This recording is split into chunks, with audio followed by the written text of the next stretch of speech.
আসলে আমরা অনেকেই অযোধ্যা পাহাড়ে ঘুরতে এসে পলাশ ফুল দেখব ভাবি, কিন্তু অযোধ্যা পাহাড়ে পলাশ ফুল সেরকম নেই।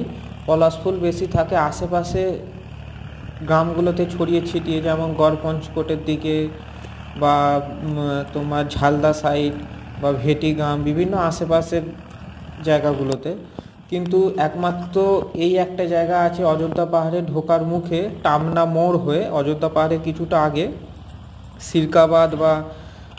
সিরকাবাদের আগে টামনা মোড় হয়ে ঢোকার মুখে এই একটা মাঠ মতন আছে। সেই মাঠে প্রচুর পলাশ হয়ে আছে।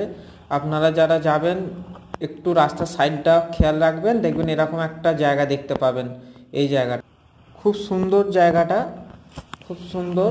এটা টামনা মোড় থেকে ঢোকার মুখে যে রোড দিয়ে যাবেন, যে গাড়ি করে যাবেন ট্রাভেলসে, দেখতে পাবেন একদম যেতে যেতে এটা পড়বে আপনার বাঁ দিকে পড়বে। আপনারা টামনা মোড় হয়ে বাঁ দিকে পড়বে অযোধ্যা পাহাড়ে ঢোকার মুখে বা ঢোকার অনেকটা আগে। সবাইকে ধন্যবাদ। যদি কেউ যাও দেখতে পাও ভিডিও করবে।